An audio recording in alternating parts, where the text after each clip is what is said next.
Итак, в наших прошлых видео мы рассказывали вам о этикете и поведении в общественных местах. В этот же раз мы хотим поговорить о взаимодействии в академической группе. Вот простые рекомендации, чтобы ваше общение с группой прошло легче. Не бойтесь и не стесняйтесь. Несмотря на то, что этот совет прост и банален, открытость и отсутствие стеснения – залог построения хорошего общения. Абсолютное большинство русских студентов хорошо настроены к иностранцам. Главное – не бояться заговорить. Если возникает непонятная ситуация, попросите ее разъяснить. Совет опять же банален, но работает. Если вы не понимаете речевой оборот человека, его реакцию или ситуацию, в которой оказались, самым лучшим решением будет задать вопрос.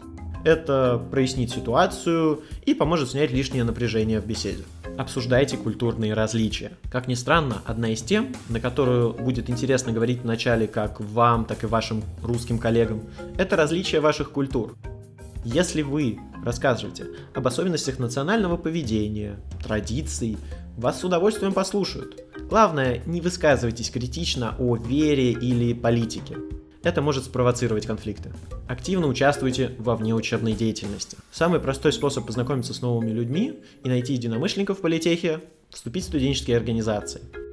Причем это не обязательно должно быть профессиональное объединение, это может быть просто группа по интересам. В такой организации вы всегда найдете о чем поговорить с коллегами, а также сможете заниматься любимым делом. Полагайтесь на старосту и профорга, но знайте границы. В каждой академической группе есть свои староста и профорг. Это человек, который помогает организовывать учебную деятельность, и человек, который занимается досугом группы. Помните, что эти ребята всегда на стороне группы, а вы можете обратиться к ним с проблемами, и они помогут вам. Однако это не значит, что они будут учиться за вас. Уважайте их, и тогда ваша учебная деятельность будет эффективной и приятной. Находите общий язык с преподавателями. Очень важно для успешной учебной деятельности наладить отношения с преподавателями. У каждого из них будут разные требования к зачету, однако некоторые вещи остаются неизменны. Первое. Уважайте предмет, который ведет преподаватель. Большинство из них искренне любят свои дисциплины. И даже если вы считаете, что предмет вам не нужен или не стоит вашего внимания, иногда лучше об этом забыть. И не бойтесь спросить, если вы что-то не поняли. Подойдите, и вам обязательно пояснят и покажут. Второе. Посещайте занятия. Посещаемость может стать для вас проблемой, ведь помимо трудностей с адаптацией и учебой, вам также нужно будет сделать все необходимые документы. Поэтому в случае вынужденных пропусков, по болезни или из-за документов, предупреждайте старосту. И, разумеется, досдавайте все, что пропустили в срок.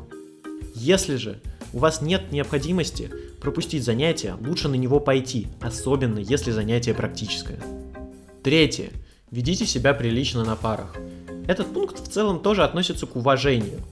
Самые большие проблемы у вас могут возникнуть, если вы неподобающе ведете себя во время посещения семинара, мешаете проводить, громко разговариваете и так далее.